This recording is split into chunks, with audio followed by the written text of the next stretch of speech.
Hey everybody, it's Kneecap here, and welcome to This Week in WoW for the week of September 5th. This is a patch day, but as always, we're going to start off with the Mythic Plus affixes for this week. This week, we have Fortified, Incorporeal, and Sanguine. Again, that's Fortified, Incorporeal, and Sanguine. This is not a good push week. Sanguine slows you down. Incorporeal, kind of makes you have to bring certain things in your group, and those people have to be good at the game, basically, or at least cognizant of things to do in the game. And so it is, while it's fortified, this is not a great push week. Although, again, if you have one good player in your plus 16 or your plus 20 that can do incorporeal, then all of a sudden it's fine week to do keys, just not to do the very highest end keys, which is what a lot of people are talking about and arguing about these days when it comes to keys. We also have, let's go ahead and jump into what's going on in the game this week. There's a ton of stuff going on in the game right now. As I said, was going to be happening as we approach October, November. Just lots of stuff going on. So first of all, I want to say welcome to any new subscribers from the Secrets of AZEROTH. I've been doing a video every day for this. It's been almost exhausting to do this every single day right when it comes out. Here on this channel, most of my subscribers are actually from very high-end Retribution Paladin play, which is a lot of what's on my channel. However, when that's not going on, I do things like secrets. There haven't been big secrets in the game for a while, but I really enjoy them. The waste of time, the mind, I can't remember what it's called, the big brain mount. That was really, really fun to do. All of the bigger secrets I've taken part in. Jennifer was fun. And yeah, so I do that kind of content. I do high-end rec content. I do a little bit of news content. Occasionally, I'll give an opinion or something, but that's not a main part here. So welcome. This week, we have tons of stuff to talk about. So we have the Darkmoon Fair, of course, going on. Just my normal monthly thing. Lots of stuff to do there. Achievements, pets, prizes, mounts. Hopefully, they continue to revamp the Darkmoon Fair and make it better and better and better. Of course, you can also go there and get your free profession knowledge and your profession points as well. Starting here in Dragonflight, you can do that. We also have time walking going on. So time walking for Wrath of the Lich King is going on, so you can participate in that. That can always be pretty fun to do on like your alts and stuff like that. And so you can take part in that. We, of course, have the aforementioned Secrets of Azeroth event continuing for this entire week and into next week. I will be continuing to try to do this every single day. It's very hard to do. Maybe I will not be able to at some point, but it is fun to do as well. And generally, you'll notice that the kind of videos that I make on this channel are videos of things that I find fun to do.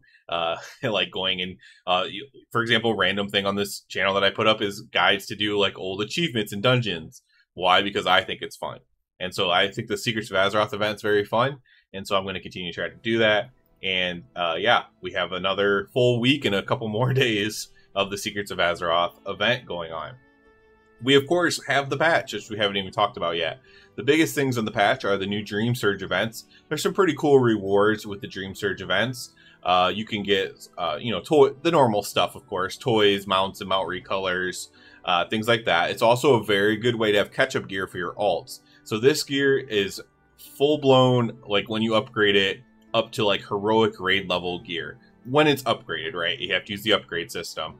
When it's upgraded, it's upgradable to like heroic raid gear. It's a very good catch-up gear to get your alts in or whatever, or a fresh character or whatever. So that's probably one of the highlights of this new system or whatever. They seem to be putting one of these in every single small patch. There's a slight upgrade for your gear. And that's a good thing. If you're a casual player, it's a bit time gated, but you're able to upgrade your gear ever so slowly. We're also getting the ping system in the game in this patch. So the ping system, if you think about League of Legends or pretty much most games these days, you'll be able to open up a wheel, and you can macro these things as well to buttons and hotkeys and stuff like that, and you'll be able to place down pings on the map of what you want people to attack or where do you want people to stand, and it's a way to communicate without having voice chat essentially. And so we have the ping system coming as well. And then probably the third biggest highlight for me in the patch is just progressing the storyline further. We obviously had that really cool cinematic with Farak, I think his name is. I don't know his name, but I think he's a really cool character. Farak and his sister and the random green dragon. It was a really cool cinematic. We're going to get the progression of that storyline and how we got to that cinematic and everything like that. And so that's obviously a cool thing coming in this patch as well. And of course, we're getting closer and closer to BlizzCon as it inches forward.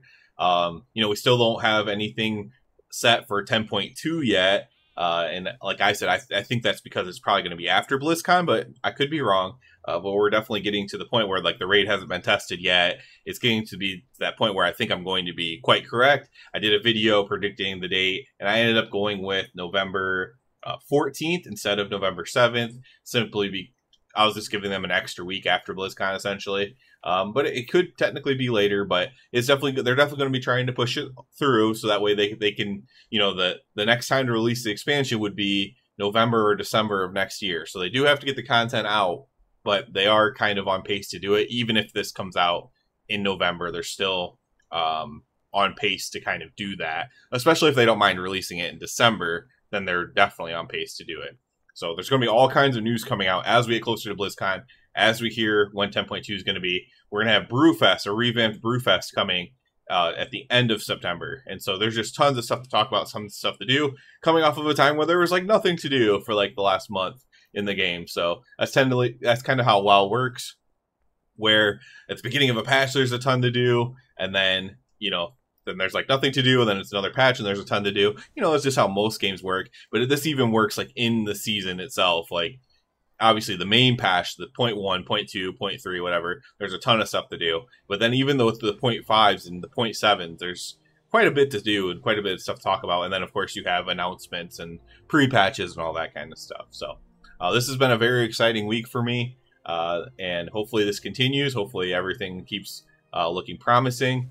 There's other stuff I didn't even get to because the video is just, I could just drag on with a lot of the stuff that came out this week. So, yeah, that's it for this one, guys. As always, I do ask you to please subscribe to the channel because that helps me out so much. And other than that, everybody have a good one.